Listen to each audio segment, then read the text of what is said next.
Welcome back to another episode of Poor Decisions.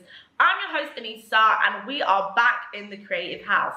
Now hopefully you enjoyed our Christmas special because now we have an end of year wrap up just for you. So 2021 has really been 2021ing. There have definitely been some absolute crazy moments and absolute poor decisions. So what we wanted to do was to actually give you a top 10 poor decisions of 2021. Now before we look at our poor decisions of 2021, let's actually toast out 2021 and toast in 2022. Now what's poor decisions without a little bit of a drink? I mean, come on. So let's cheers out 2021 and into a great 2022. Let it be prosperous, joyous, and let's all have an amazing time. Clink, clink, clink. Lush. So in our 10th position of our top 10 poor decisions of 2021, number 10 spot goes out to the government. It could be the local ones. It could be the ones in House of Commons. Who knows? Because I don't know who made that decision. But we are giving you that 10th spot for the poor decision that is pedestrianising Peckham Rye Lane High Street, okay? First of all, those who know Peckham is very beloved to me.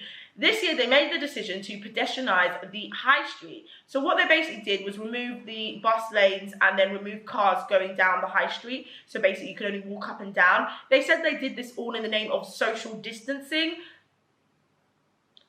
I could be wrong, but I didn't feel very social distance when I was walking down the High Street, okay? Let me be clear about that. And it was so annoying because it was like now all the bus stops were so way away and like I'm having to walk around this corner to get this bus and that bus when I'm just trying to be on the High Street, love. Do you know what I mean? And then it meant like lots of rubbish used to be piling up in the High Street. People were just putting up random chairs on boxes and they were just sitting in the middle of the road. It just looked horrible. And not only that, it really did affect some of our local businesses. In fact, they were actually reporting that the decreased footfall actually affected a lot of revenue for those businesses on the High Street, which is actually crazy because we just came out of a very tough year of 2020 in regards to pandemic revenue businesses. So the fact that they made this choice and it continued to have an impact on people who already weren't in a great position, it was just nonsense. It was just nonsensical. Now the good thing was they actually reversed this decision in October. I think enough people complained that they were like, you know what, it's not worth it, and they put the buses and the cars back on the road. However, you still get number 10 spot because of the suffering we had to endure for many months. Moving on into 9th place, okay? Now this one, I don't know if you want to just like title this Random Blacks. Don't be upset, blacks. I'm talking about black people. Okay, so obviously we had the big Harry and Meghan interview with Oprah this year. Now, through that interview, there were some very brazy moments that we could have said was on the poor decisions list. But what actually made the list was everything that happened after the interview.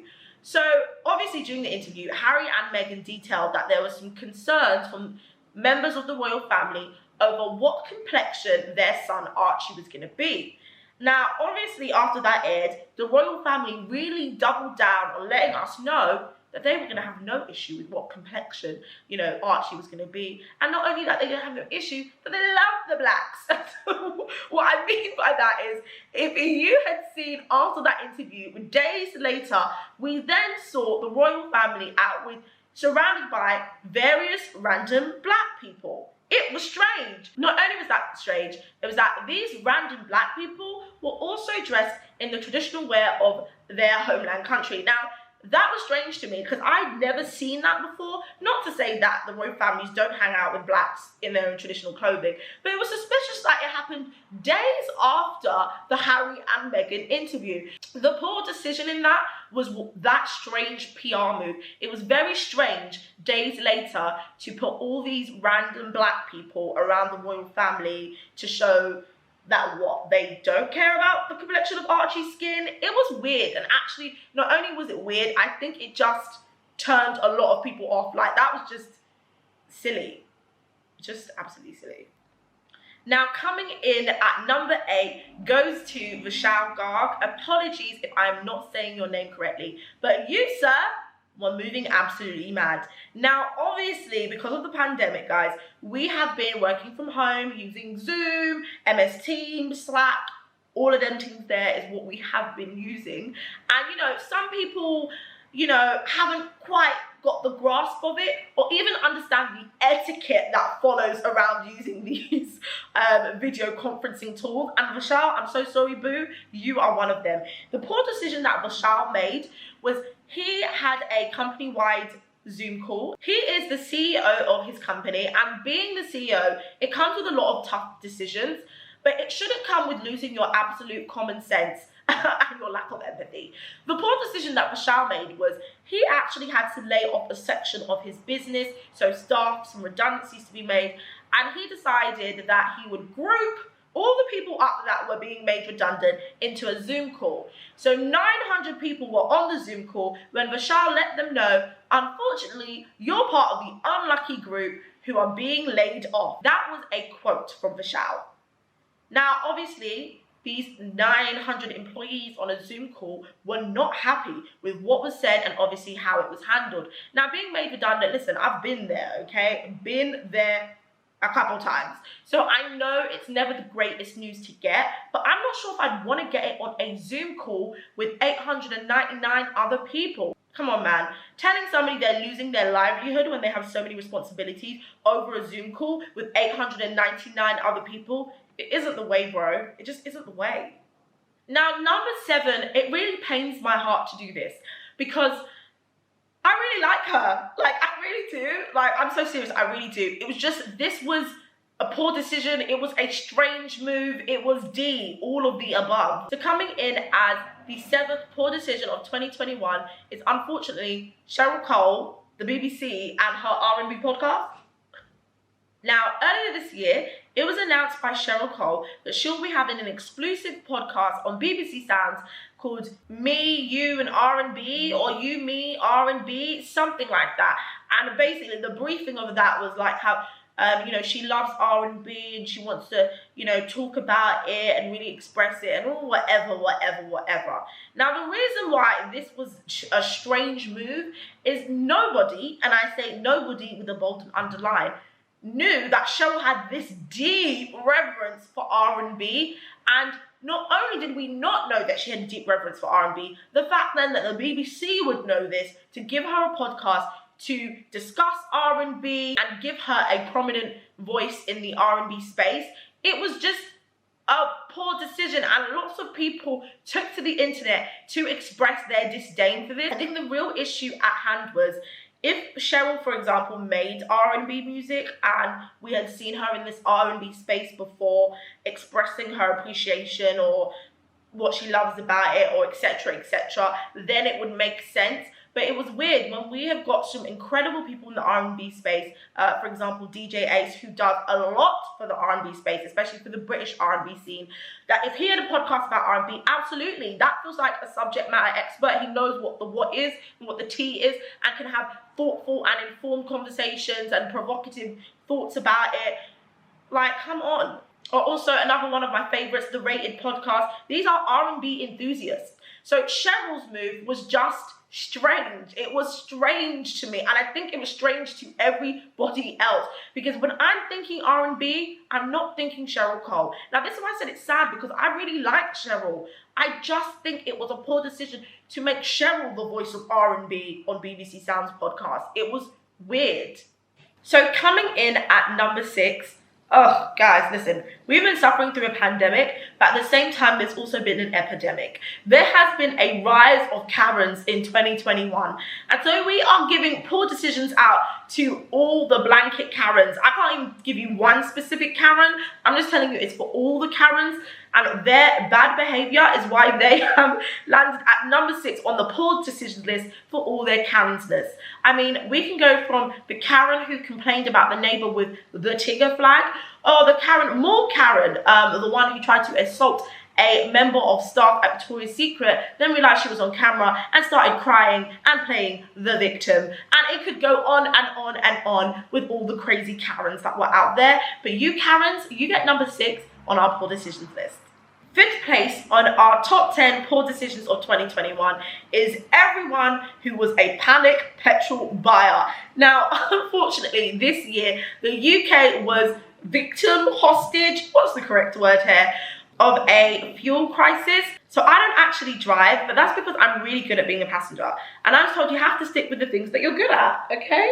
Now, I was not one of these crazy drivers who was panic buying at the petrol station, but there was a lot of people. Now, some of the poor decisions I saw with you panic petrol buyers was you guys were putting petrol in plastic bags. You're putting in any kind of containment that you can get and really stocking up on all that petrol very unnecessarily. And there were so many queues on the road to get into petrol stations. It really backed up traffic. It was horrible. Like when you were in the cabin, you couldn't even go straight down the road because the road is blocked because you're on a petrol station road and there's like 1,000 cars lined up on the street because people want to put petrol in plastic bags. Now, obviously, as I've said before, I wasn't a driver, so I didn't understand the severity of the situation, but it felt very much like the toilet paper crisis of 2020, and it was just done all the panic buying. Because the thing, guys, is more petrol was coming. Petrol has come. You guys aren't doing it now. For all you silly billies that were putting petrol in plastic bags, that poor decision goes straight to you, boo. Now, fourth place goes to a staff member in a school in Oregon, in America. And the reason why they are getting the fourth place, this Oregon school staff member, is because of their wild behavior. Now, obviously, guys, there have been a lot of COVID-19 mandates around, social distancing, wearing masks in public, etc., etc., etc. And this school staff member was so outraged that they had to wear a mask whilst in the school to work that they decided they were going to protest. Now, I don't have an issue with protesting if it's for a great cause, but the poor decision here was not the protest for wearing the mask, it was how they protested. So in a protest, okay, not to wear masks, this Oregon school staff member decided to turn up to school in blackface. Yes, you're right, I said it, blackface. Now tell me what blackface has to do with wearing a mask. Tell me what blackface has to do with being a protester. Make it make sense for me. I mean, it's not making sense. Make it make sense. I do not get it. What does blackface have to do with anything? Obviously, this staff member really thought they was doing big moves when they came to the school in the blackface and was actually removed from the school. This member of staff was placed on suspension. Hopefully they were properly reprimanded. We don't have a follow through on that, but I hope so. Because this behavior feels very aggressive. Very aggressive because you didn't want to wear a mask. Boo, what does that have to do with blackface or black people? Like, let's make it make sense. So in number 3 on our top 10 list of poor decisions of 2021 goes to Iowa man Robert Goldwitzer Jr. Now this man was deeply upset when he pulled up to the McDonald's drive-thru, ordered his food and obviously asked for some sauce like we all do, and drove away and then realized that he did not in fact have his McNugget sauce. Now obviously maybe sometimes you drive back or you just take the L. He was not happy to take the L and decided to get his own back on the staff members. So what did Robert do? Robert decided to call the police and alert them about a bomb in that McDonald's. Now obviously it was a false reporting about a bomb. Obviously the police went to the McDonald's to investigate. They're thinking there's a bomb on site. Lo and behold, obviously this was a false bomb claim. Now honey, this is a poor decision all over some sauce because they managed to track down Robert and he was arrested and charged with a felony crime of falsely reporting an explosive. Robert, all of this over some sauce. You now have a felony charge just because you didn't have a sauce. Take the L, boo. You ain't got no ketchup in your cupboards. Like, come on. Listen, this is why, honey, I eat my chips dry, so it's fine. And I don't even eat chicken nuggets. So maybe I don't understand the severity of the situation, but that was a poor decision. All because you didn't get some sauce, some dipping sauce, you've now been charged with a felony crime. Come on. Robert, all the best. Now, in second place on our top 10 list of poor decisions of 2021 goes out to Dennis Fumble the Bag Schroeder. Okay, so anybody who's into NBA, I'm not really into NBA, I'm kind of into the players. Joking. Dennis comes in at number 2 as Fumble the Bag Schroeder because he fumbled the biggest bag of the year. So Dennis was a player for the Atlanta Hawks. He was with them for 4 years, had a $70 million contract. Big things, you see what I'm saying? Big things. And whilst he was coming to the end of his contract, he was entertaining other offers. He got an $84 million offer from the Los Angeles Lakers for a 4-year contract, which is good money and a great contract. Now, Dennis was hopeful that he was going to get a bigger contract, so said, nah, I'm good to the Lakers. And he was not good. Like, no. Dennis actually, in fact, ended up signing with the Boston Celtics for a 1-year deal of $6 million. Now, listen, I'm not an accountant and I'm not a great mathematician, but the maths doesn't feel great. I mean, 4 years for $84 million, 1 year for $6 million. It's not really making sense. It's not really making sense. Now, $6 million is $6 million more than I have, but $84 million is a massive bag to fumble. Dennis is a good sport though, and does poke fun of himself on Instagram and says, insert your best fumble the bag jokes here. He knows it. He knows that was a poor decision. He knows it.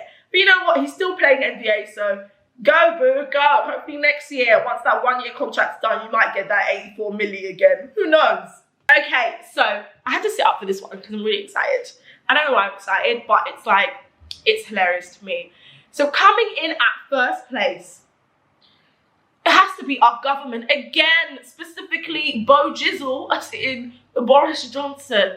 Absolutely. This man, his party, the shenanigans they've been going on with lately have literally been like a comedy show. It's like watching the kings of comedy, or basically the MPs of comedy, because it's just silly. Like, it's just really, really silly. Now, what I'm specifically speaking about as a poor decision was their choice to have a alleged Christmas party last year while we were in lockdown, while we were at home only being one bubble, this bubble, that bubble, couldn't have a proper Christmas or have Christmas parties. They were living it up with cheese and wine, honey. Now, that was an incident that happened last year, but it only got revealed this year. The poor decision is the constant denial that it happened. We have seen footage that has suggested otherwise, that this party did in fact take place. And there's been numerous reports that this party was organized over WhatsApp, that there was a secret Santa, all of those things there, but they have adamantly denied it, and that has literally been the comedy show.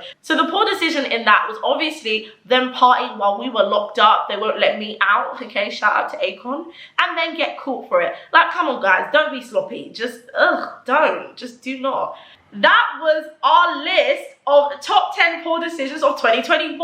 There were some crazy things on there. There were some things that definitely made me laugh. Let me know if you agree in the comments below. Thank you so much for watching another episode of Poor Decisions. We've loved you this 2021 and we can't wait to be back with you in 2022. Make sure you follow us on all our social medias and enjoy the rest of your year and have a great new year. Cheers!